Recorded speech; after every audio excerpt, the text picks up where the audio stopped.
Hi everyone, welcome back to Pine Hollow Automotive Diagnostics. Today we're doing a house call on a very special car.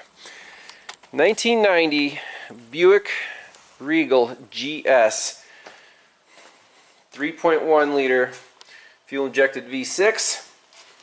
And this is, looks like a garage queen. It only has 30,000 miles on it. This thing is clean, and according to I guess not the owner, but the neighbor who is looking at this car to try to help the owner out, it sat for 7 years. And after that, it first didn't start. They did some stuff. It starts now. It runs. When you push the gas pedal, it really doesn't want to go anywhere. Low power complaint. It supposedly runs smooth, idles okay, but doesn't want to go. So we're here to diagnose this. Let's get into it.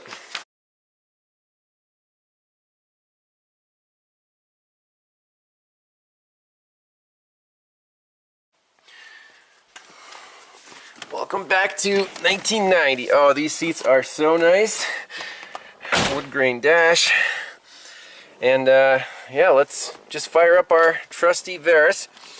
We've got the GM 12 pin connector right there. Right off the bat, we'll turn the key on. Oh, digital dash. Okay, 32,874 miles. Automatic. Let's see if we can talk. Codes and data, display codes.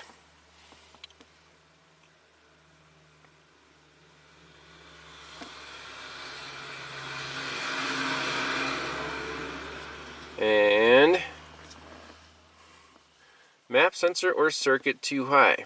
Okay, so we don't know if that's we have to look at the live data obviously to see what the map is reading right now. Key off, cold start. Just look at some live data. Alright, here we go. So RPM, oxygen sensor is at the base voltage before it warms up. We're in open loop. TPS, let's check the TPS. It goes from 0.6 well,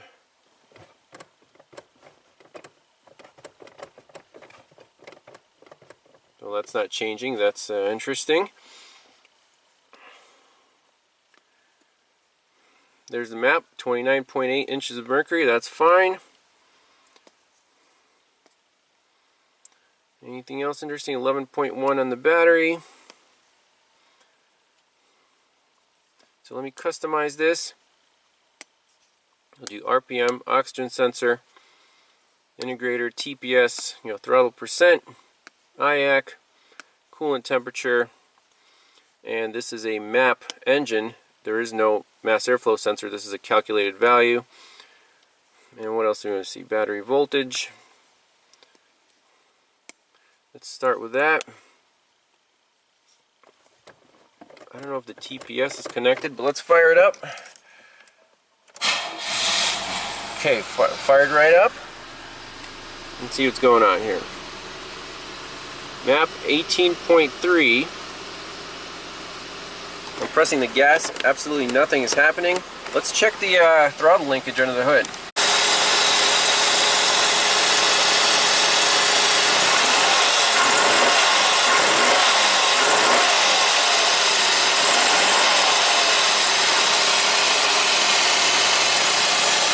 So indeed the throttle linkage is disconnected. Let's put that back on so we can actually test it. Alright, so temporary fix is just a paper clip on the little shaft there. Put the cable back on. Let's see if the TPS responds, and then take this thing for a test drive. Alright, so throttle, TPS voltage, I'm going to press it to the floor. Hey, we got some throttle response, that's good. Let's fire it up.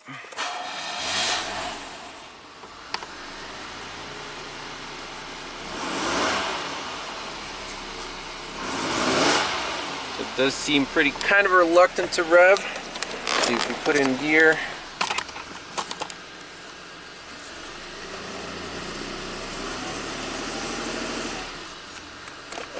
Okay. So map is definitely, I trust the map. Let's get into closed loop here. Let's warm it up a little bit. Get this oxygen sensor back online. See what the fuel trims are. Because right now, integrator is 128 and block learn is 128, so it's still an open loop.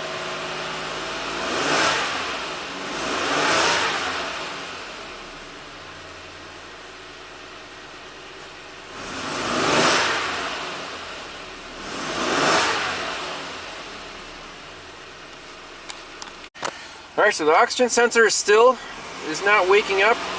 We're at 140 degrees on the coolant temp. Well, it might be starting to wake up a little bit. There you go. Closed loop, okay. Let's see what the integrator and the block learn do.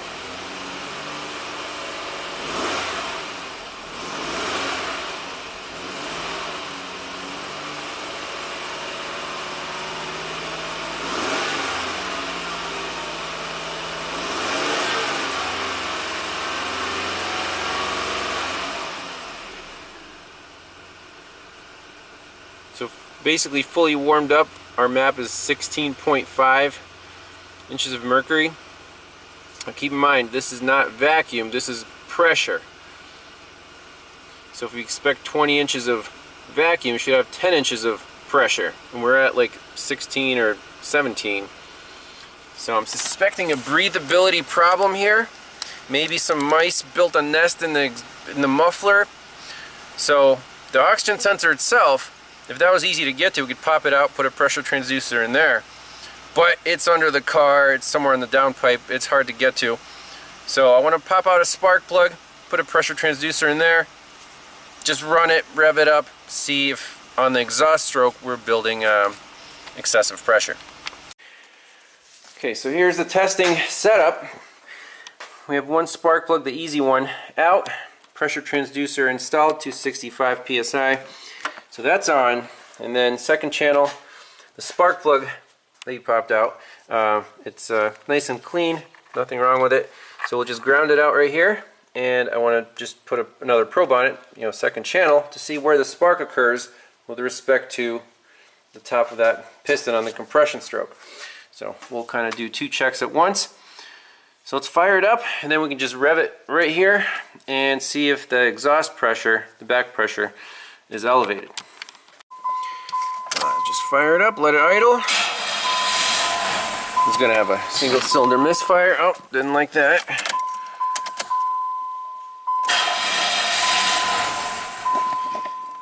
Nope. Well, let's see what the transducer thinks.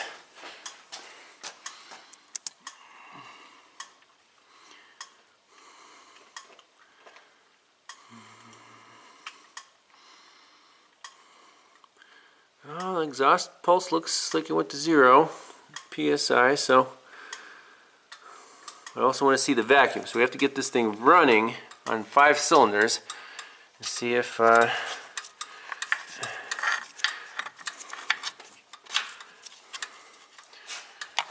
least let it idle and then do our check. Alright, let's try again.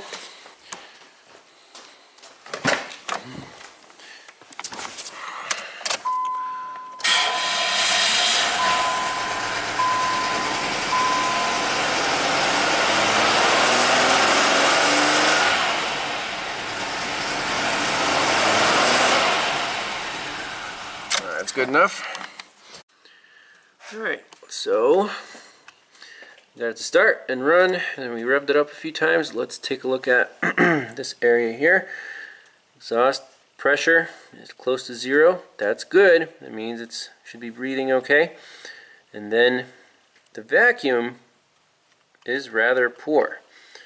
So if we put a cursor on here, -2, -3 psi. So the map sensor is not lying. Let's go to this rev.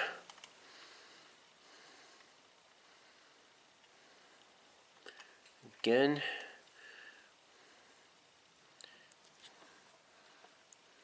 So this looks a little strange because It's a dynamic event. You don't have a nice exhaust plateau like you do at idle.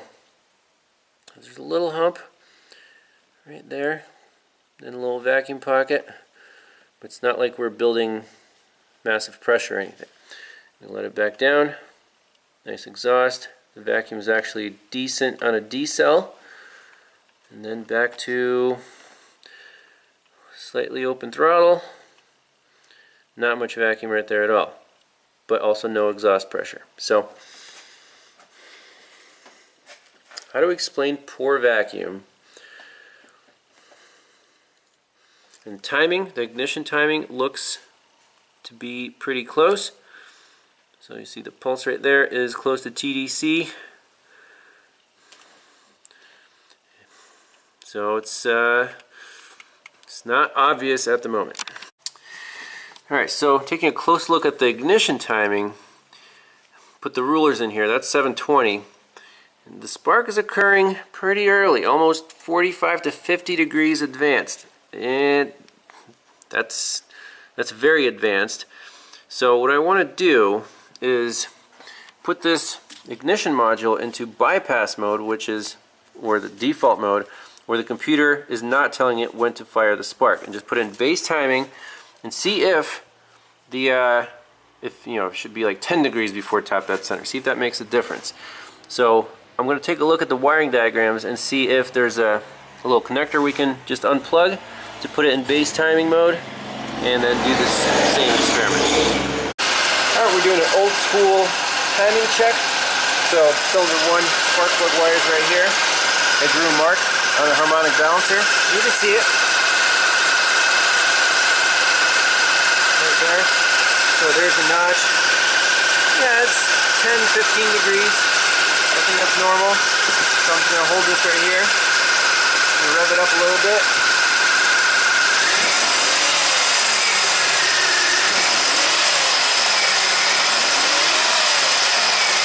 It does advance.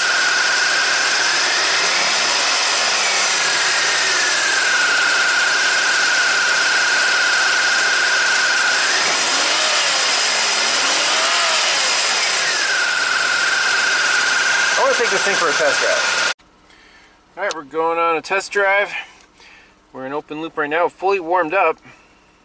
180 degrees on the coolant temp. And see, the RPMs are 800. But it says 620 right here.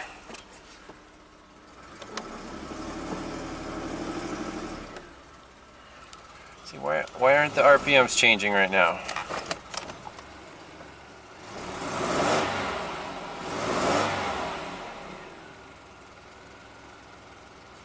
Let's see, cycle key.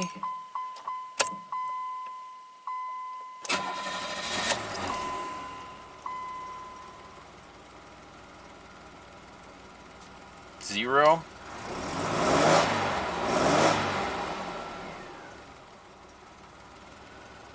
Well, the engine computer is showing fine on the scanner. I don't know what's up with the digital dash. Now let's see how it drives. So I'm flooring it. We're going 118 miles an hour. Look, the map is atmosphere. This engine is not breathing, does not want to breathe. It really feels like it's constipated.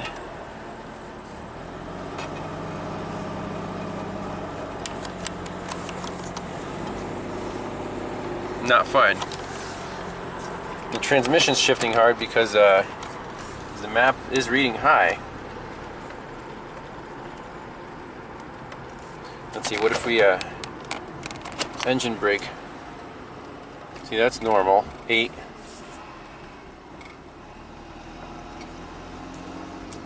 It can't breathe. It really can't breathe.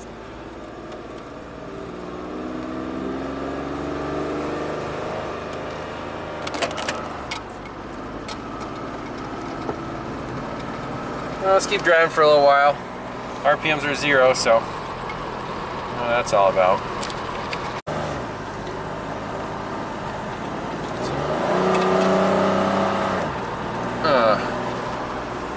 Look at the block learn. 156, supposed to be 128, so it's adding a lot of fuel to stay stoichiometric.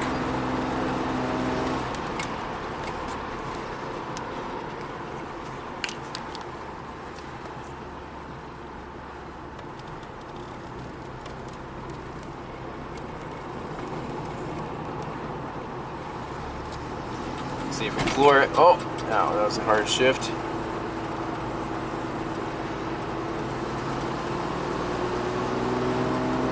It's oscillating.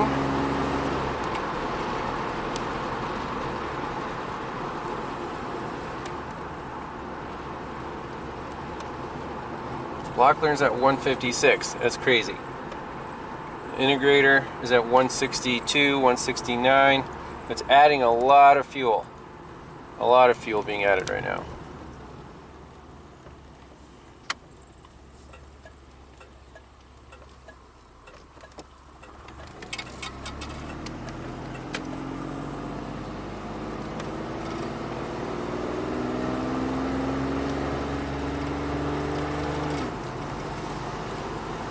We'll save that data.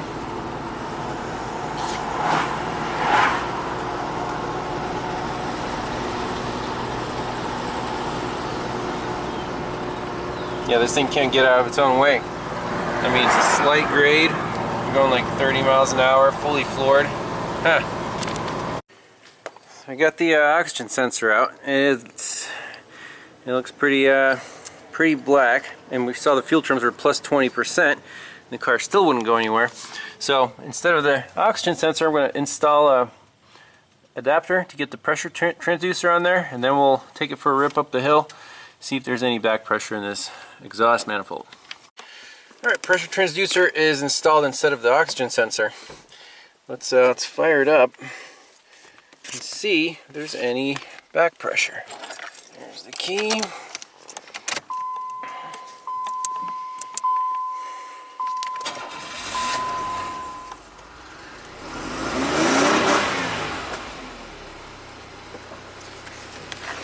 Let's put in gear.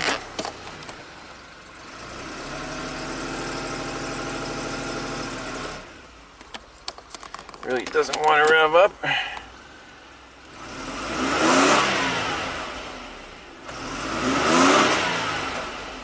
Okay.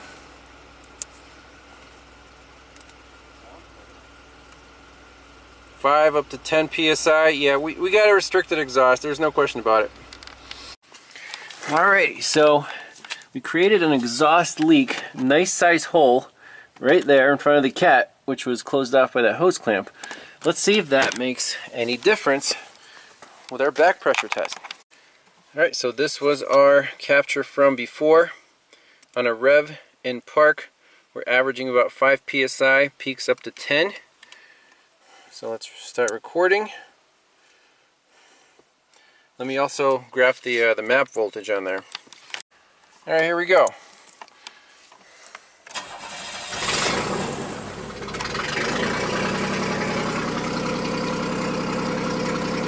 Rev it up.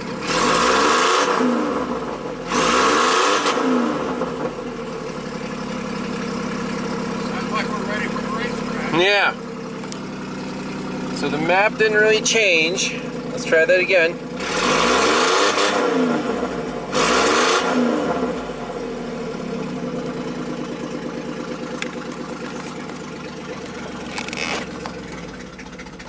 It's still kind of not happy, isn't it?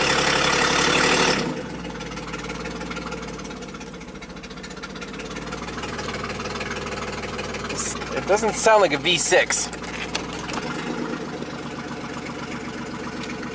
Alright, let's compare apples to apples here. This is the clogged exhaust with the hole. We're averaging about 4 psi, and without the hole, I don't see that much difference, which is very interesting. So we have these pulses right here. Yeah, that might be a cylinder that's right next to the transducer, so it's kind of creating a localized area of pressure. That's with the hole. It is dropping down to basically 0 to 10 pulses, and then without the hole, let's see. Without the hole, we're at maybe 1 psi difference, so nothing nothing crazy.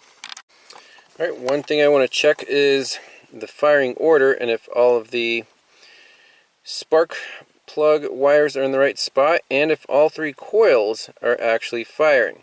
Because these V6 engines, if you disable a pair of cylinders, they actually still run pretty smooth. I've seen a Buick engine run on 2 cylinders and it was just a little shaky and had really low power. So let's make sure we have spark on all of the cylinders and that they're connected in the right order. Alright, so I have the 2 and 5 spark plug wires disconnected, so that coil should just jump the spark right across that gap if everything works. And this thing should still run. It'll run rough, but it should still run. Let's see.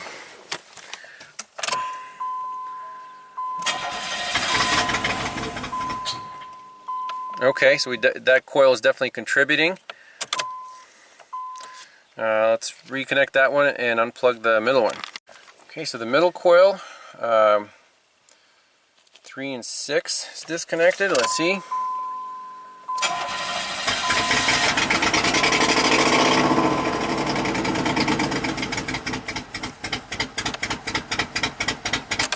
Definitely disabled some cylinders there. I might have to go one by one.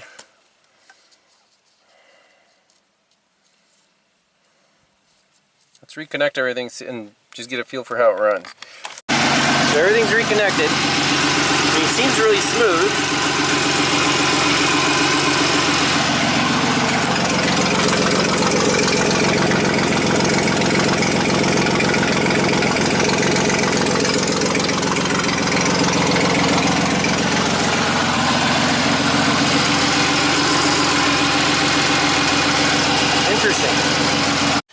So one variable that we haven't really considered yet is the EGR valve. So it mounts right here. The middle is the pipe that comes from the exhaust, and then it goes into the intake manifold. So we're trying to figure out, what would worsen the vacuum, as in less vacuum, but not raise the RPMs. It's possible that some EGR or exhaust gas is flowing through here and causing a problem. So we just block this off. We already have a pre-made block-off plate, and they said it didn't make a difference, so we're just going to try it anyways just to rule that out, see if it makes any difference at all. Alright, EGR is blocked off. Let's see if there's any difference in our live data. Here's our map, 17.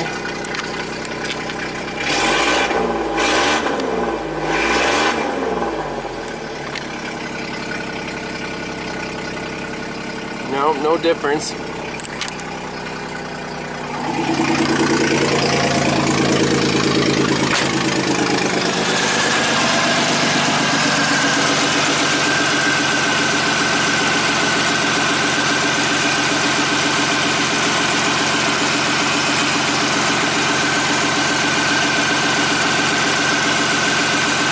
Okay, that's just the breather. And then where's the PCV valve? Is there a PCV valve on the other bank?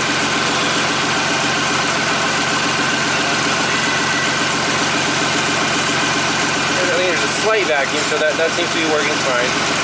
Not worried about that.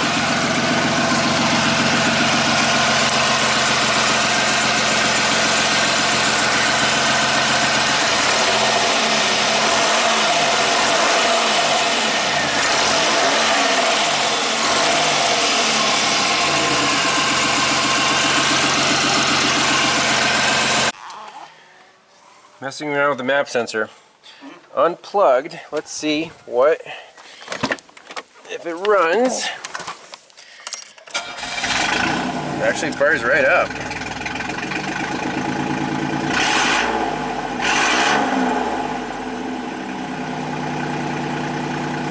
Okay.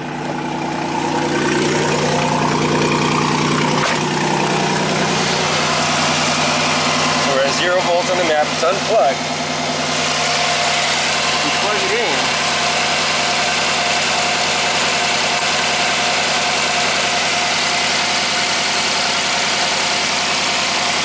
Plug it in.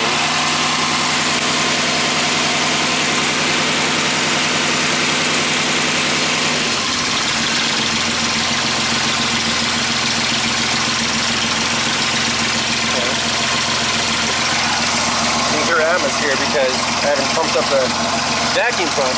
Now if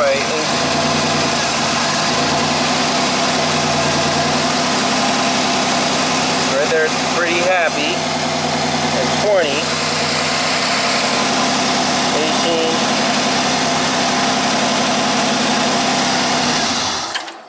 18.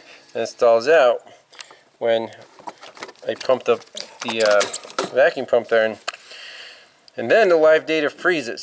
So when it's not running, it's not looking at this map sensor data, which I guess is not very helpful.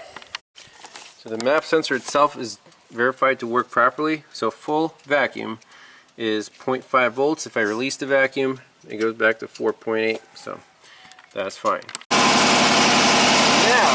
our GPS voltage is at